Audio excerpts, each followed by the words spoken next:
Welcome to this edition of the Commissioner's Report. Today we'll be featuring Commissioner George Lindsey, who will address Polk County's important role at the center of a super region, and Commissioner Melony Bell, who will speak to us about our emergence as a center for the arts and education.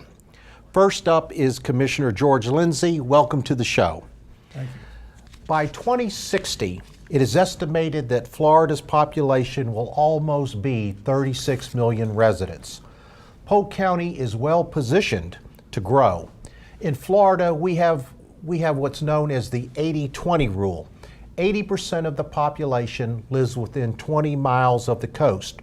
But today, because of growth management concerns, the lack of available land and water, and the high cost of living, Polk County is becoming an important place along the I-4 corridor, and people are moving here.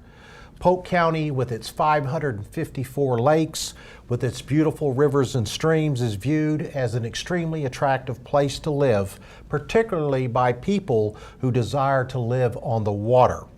Polk County is situated at the center of a super region which represents the 10th largest economy in the United States. As the geographic center of Florida, it is estimated that 9 million people live within a 100-mile radius of Polk County. Not even Atlanta or Birmingham can claim that. We are a modest people. We say that Copernicus and Galileo were wrong. Polk County is the center of the universe. It has been said, Commissioner Lindsey, that no man is an island. Even with these impressive numbers in our advantageous location, can we afford to go it alone? We can't afford not to. We can't afford not to be part of a region. And regionalism starts at the local level. As you know, Polk County is very much the center of the transportation planning organization known as the TPO. That's where the county, providing leadership with all the other cities throughout Polk County, work together with DOT to plan transportation improvements throughout our county. Roads do not know city boundaries. They go through all of our municipalities, and by having all the cities represented, even the smaller cities rotate their membership on the TPO. That was the first element of regional transportation planning for our community. So it actually began at home. It began at home, okay. And it's that concentric circles in the pond, it just gets bigger. The Lakeland Area Mass Transit is also an example of joint cooperation and regionalization, where the county joined with the city of Lakeland when they created the Lakeland Area Mass Transit District, providing urban services to the urban area. That board is represented by 3 City of Lakeland commissioners and 2 county commissioners acting on the best interests of the citizens in that area. Polk County has regional relationships with myregion.org and the Central Florida Partnership to our east, the Tampa Bay Partnership in One Bay to our west, and to the 6-County Heartland 2060 initiative to our south. Commissioner Lindsey, you have likened Polk County to being the hub of the wheel. Do you see our region being one region being more important than another? No, but Polk County is critical to both.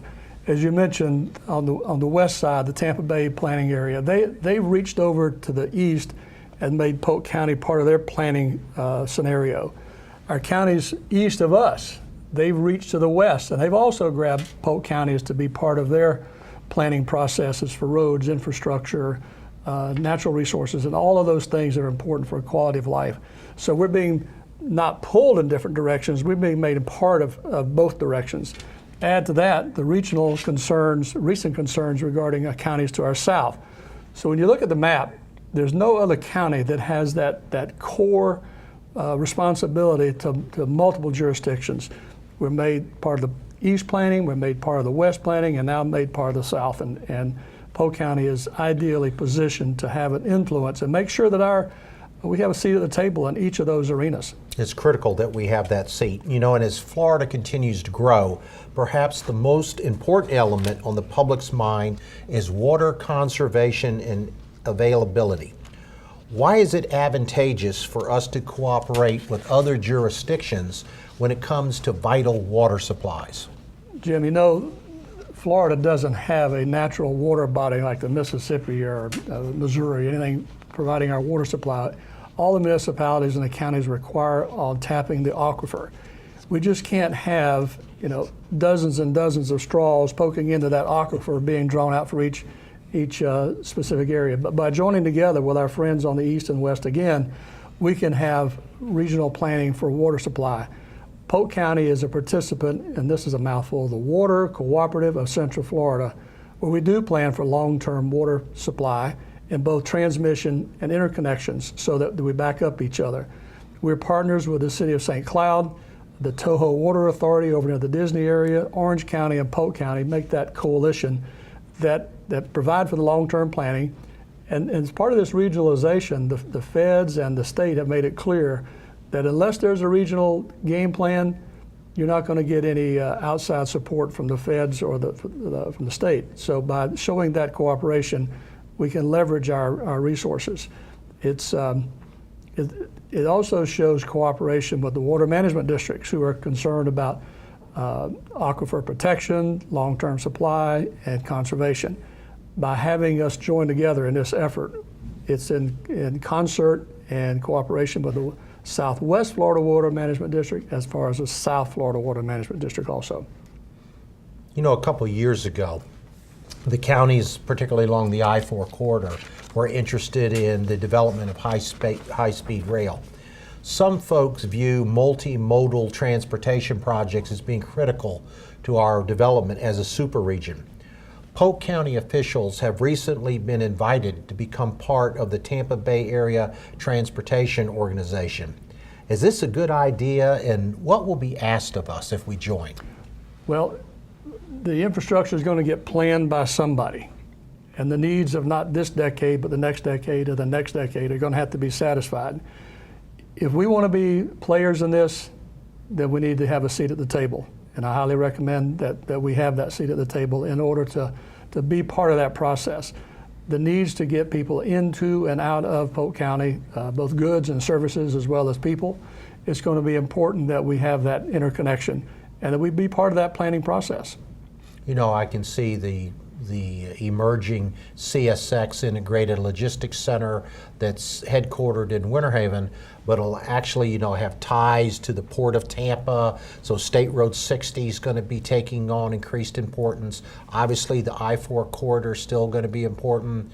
Do you see a day when we have light rail between Polk County and our friends to the east and the west, possibly south? Maybe not in my lifetime, but certainly in our children's lifetime that will be. But we've seen the first part of that as the light rail is coming from the east. And with our work with our Polk Transportation Authority through the Lakeland Area Mass Transit, we've already seen that gathering of hands across the county where we have a fare box consortium with other jurisdictions, which you literally could get on the light rail out of Osceola, get on a Polk County bus, go into Hillsborough, go into Pinellas, and all of those systems are jointly connected and have cooperation agreements. Fare box revenue sharing as far as, and there's tracking mechanisms for that. We've even had a consortium with these other transportation providers to join our resources to buy fuel.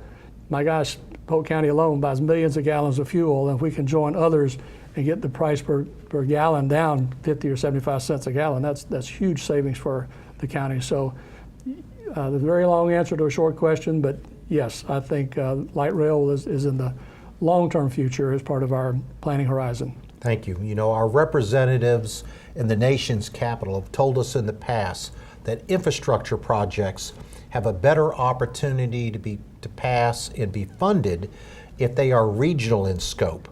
Have you any evidence of that or support that contention? Commissioner Bell was in Washington, D.C. recently, and she'll perhaps share that with you in her session a little later. But they've made it very clear that with limited resources at every level, where resources can be directed to a broader planning horizon, that's where the resources will go. So it's a pretty obvious transition. And with our planning to the west, our planning to the east, and our cooperation with our new partners to the south, I think we're ideally suited to get our share.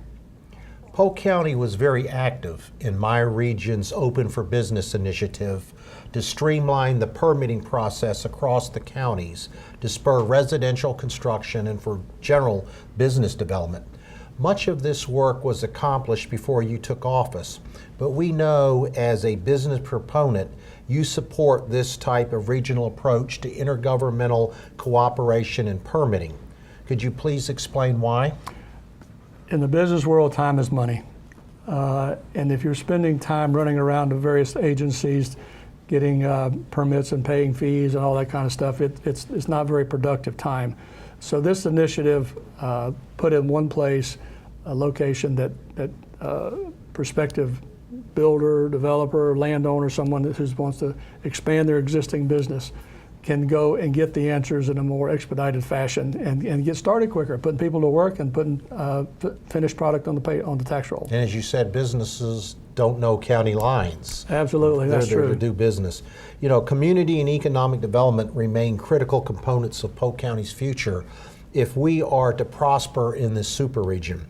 The Central Florida Development Council and other economic development agencies throughout Polk County have been longtime members of the Tampa Bay Partnership and with the Florida High-Tech Corridor Initiative. Regionalism and economic development, does it work in your book? Yes.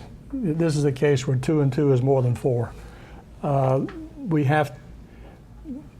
When the players in Polk County come together, as they've had in recent years, we've talked about the divide east and west, but that's ancient history. We've seen more cooperation within our county, east and west, than ever before, and that is a huge step in the right direction. When we show that coalition among ourselves, and then we have a seat at the table in these other arenas, it will pay dividends for Polk County long time come. Now, the Central Florida Development Council was one of the initial members of the Tampa Bay Partnership going back 25 years. And of course, they've made hay also as a member of the Florida High-Tech Corridor Council. And that also has brought the colleges and the universities along the corridor together. The new Florida Polytechnic University under construction on Interstate 4 has the potential to be a wonderful regional asset. What will it take for our neighboring metro areas to fully embrace this opportunity? Results. When we show results, we'll get the respect and we'll get the buy-in. And I've had a chance to spend a little time with the new administrator, Ava Parker, with Polytech. She's a very focused woman, very, very driven. She's going to put that thing on the track as fast as anybody could. Now this is not a today or tomorrow benefit to Polk County. This is a generational, decades benefit. And now that history decided which way we're going, it's up to us to, pull up our bootstraps and make it happen. And I'm anxious to see what that's going to be. Regionalism will have a profound impact on our communities and our children going forward. Where do you think that regionalism can go in the future? Beyond what we've come together at the table over the last couple of years? That's a Star Wars question. Where can we go? It will result in the infrastructure to support the quality of life that we have come to know and expect in Polk County. And that's everything from more and better quality jobs to more and better quality parks, more and better first responders. And none of those I make apologies for now, but we can keep it going forward. And that's going to be the product of hard work. It's not going to happen by accident, but the harder I work, the luckier I get. And I think the staff of Polk County and the leadership will get there. Regionalism is here today, and it's going to be here for our future. Thank you, Commissioner Lindsey, for your insights on regionalism and Polk County's important place on the I-4 corridor. Please stay tuned for Commissioner Melony Bell, who will bring us up to date on culture and education in Polk County. Thank you.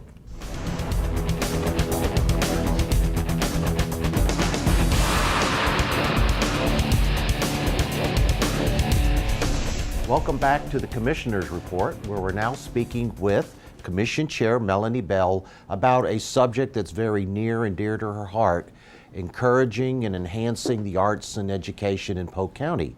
Welcome to the show, Commissioner Bell. Thank you. Glad to be here. Thank you. Bach Tower, the Imperial Symphony Orchestra, the Lake Mirror Car Classic, the Polk Theater, the Polk Museum of Art, the Polk History Center at the Old Courthouse in Bartow, the Sun and Fun Fly-In. These are just a few of the venues that showcase Polk County's unique arts, culture, and heritage. We now find that our palette for progress in developing the arts is becoming more dynamic. Commissioner Bell, you chair the important Tourist Development Council, which recently created a new Arts and Culture Committee committing more than $409,000 this year to projects which will improve the quality of life for our citizens. You also chair the Committee of Arts Enthusiasts and Stakeholders.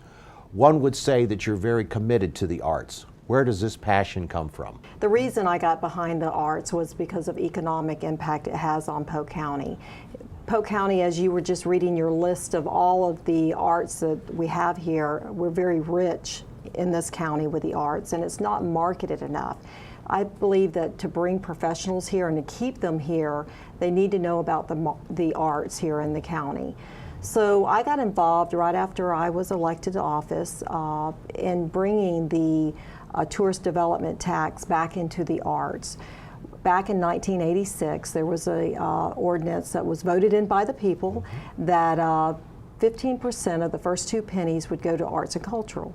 Well, kind of got away from that and was putting a lot of money into sports marketing. And don't get me wrong, sports marketing does bring heads and beds here. However, I think that the arts and cultural part of it is such an important piece to Polk County for the economic development part of it, and like I was saying, you know, to bring professionals and keep professionals here, especially with the hospital, Lakeland Regional Hospital, that's beginning their teaching hospital, Polytech, CSX. We're looking to bring, you know, high quality people here, and those people usually love the arts. They sure do, and we appreciate you being a champion of the arts. Could you please provide us some background on the 22 folks who work with you on the Arts and Culture Committee? Well, DG, to give you a little background, what happened was when I got the commissioners, my fellow commissioners, to vote back to take that 15% of the first 2 pennies and put it back into arts and culture, which generated about $406,000. So what we decided to do with that money would stay in the county, and it would go to help groups that were bringing in arts and culture, say for the Mayfair or the Polk Museum of Art or the Frostproof, their little theater, or Lake Wells Arts and Cultural. So we decided to create a board, and I have 21 people on my board, and it's the Arts and Culture Board that oversees these applications. So what you have to do is you have to, as a vendor, you would submit the application back in February, and then May comes, June, you know, it has to be in by May. June, now we're looking at this, and this 21 members are not all arts and culture people. However, they're professionals here in the county that believe in the arts and cultural, and they understand that what it does for Polk County. So I have on my board, I have attorneys. I have like 4 or 5 attorneys actually. I have a physician that's on there. I have people that work in the community at different, like at Fantasy of Flight or the hospital. Business people that know, you know, the value of what the arts and culture brings. So we want a return on our investment. Just because you say you're going to have an activity next weekend, we want to make sure that tourism is actually going to take place, that not just heads and beds, but you're bringing tourists across county lines and you're making cash registers ring. And what I mean by that is people are going into restaurants, spending money. They're going into local merchants, spending money. We're collecting the sales tax. That is what the economic impact it has on Polk County. The Arts and Culture Committee offers competitive funding for programs and events which attract these numerous tourists to Polk County. Where do these funds come from? Well, it comes from the heads and beds tax. If you were to stay in a hotel, you would pay 5 cents on the dollar, 5 pennies. Okay. All the 5 pennies are designated funds. Like the 1 and 2 cent goes to arts and or sports market, goes into our tourism. The 3 penny is for the Lakeland Center. The 4th penny is designated for the Winter Haven Theater. So each penny is a designated penny, but we can use the first 2 pennies, we can use 15% of that first 2 pennies, which really, if you look at the big picture, it brings in around $8 million a year. Oh, that's a significant amount of money. Significant, yes. And I believe it's only going to go up because we have Stream Song that's here, that's building their resort, 216 rooms. We have Legoland that says they're going to eventually build a hotel.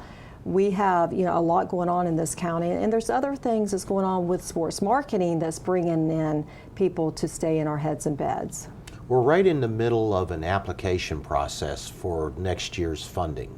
Can you tell us a little bit about how that process works? Well, the application is online, and we put on several different workshops. Not only does tourism put on the workshops, but also Polk Arts Alliance, Mary Mass and her people have also volunteered to educate our vendors of the application process. So it's online, you fill out the application, but you have to have documentation. And then it comes to our board, and then we decide, but it's only on a reimbursement.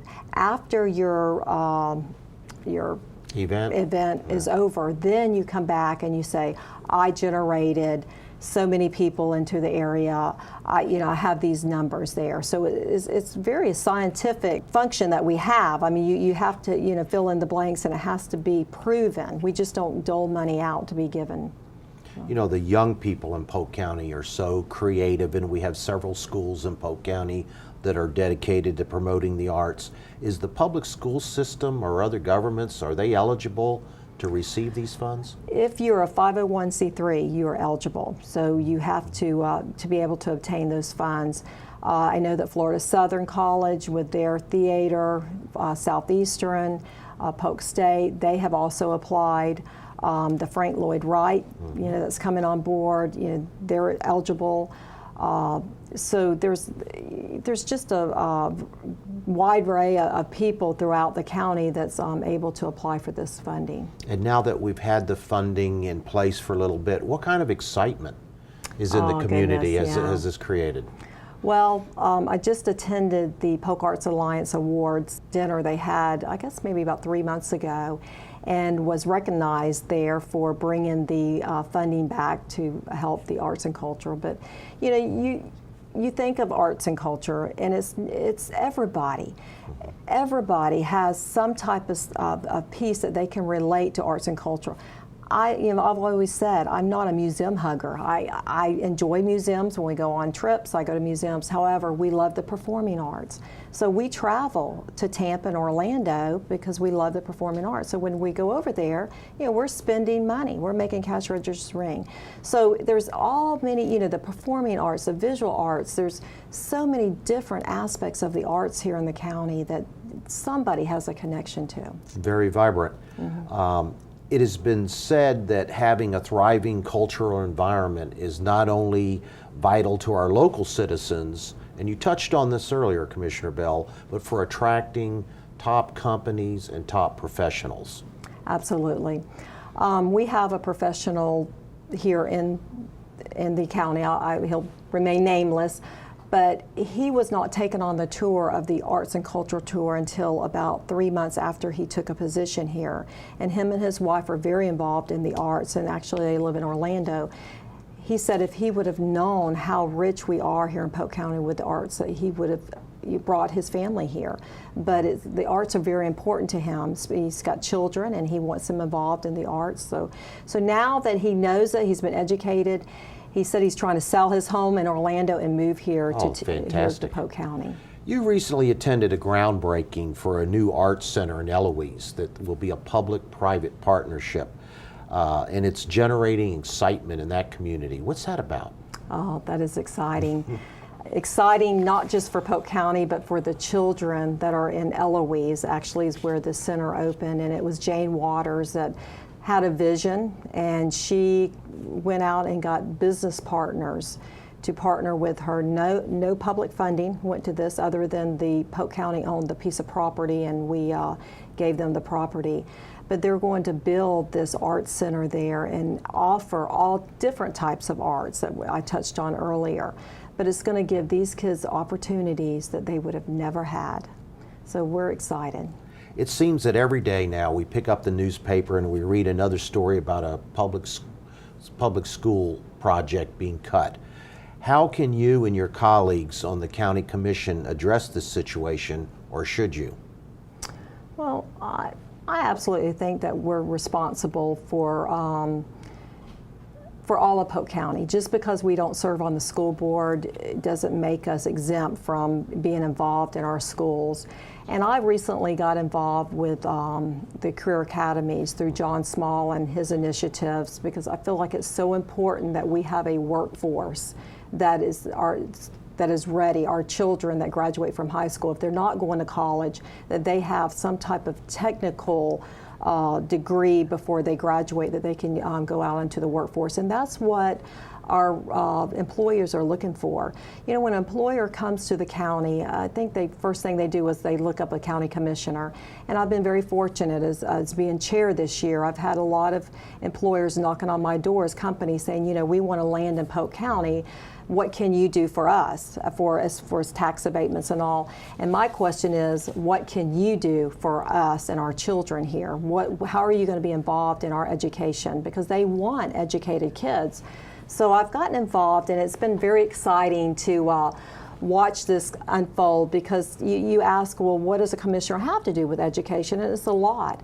You know, I thought the other day, you know, my new slogan could be paving roads to education, because not only are we responsible for roads in the county, but we're also responsible to make sure that our children are educated and that we have good partnerships between our companies and the schools. So I've gotten, Welldine was one of them actually that came to my office, and I've gotten them involved. They're actually in Fort Meade High School. They're looking at other high schools now to start pharmaceutical tech accreditations is what they're wanting to do. And they've already jumped on board, and these kids that will graduate from high school, they'll start like in 8th or 9th grade, go through the program, and when they graduate from high school, they can go in and he's going to hire them making $40,000 a year. So how many kids can say that? And then if they do get that interest, they can go on to pharmacy school and become a pharmacist. So we've had that. CSX, they're looking at some logistics schools here in the county. Stream Song, they're looking them and actually the Florida Turf Management. We've partnered with them. They're looking at some type of turf management. Mosaic, they've been involved with that. If you've not been to the academies here in Polk County, you need to take a day and go on one of their tours, because they, you know, the Aerospace Academy, the things, you know, oh, I know EcoGen that's coming to Fort Meade, you know, they're willing to be involved with the doing maybe electrical school, some type of lineman that Tenor Rock has. Along with them, Duke Energy and TECO. So we're trying to get everybody involved and interested in putting, you know, their investments back into our children's education. And getting real close to home, we only have a minute left today, but your daughter Whitney, she's all about the arts in Florida Southern College. Yes, she is. She's a senior this year at Florida Southern, and she's been involved with Lakeland Theater, and she loves the performing arts, and she does enjoy that. And it's been good to see her, you know, through high school and now college, go through, and you know, they're such good people with the arts, and if you can keep them busy, that's the best. Thank you very much, Commissioner Bell, for being with us today. This is Jim Degennaro, hoping that you will join us next month for another edition of the Commissioner's Report. Until then, please take care and enjoy this beautiful community we call home.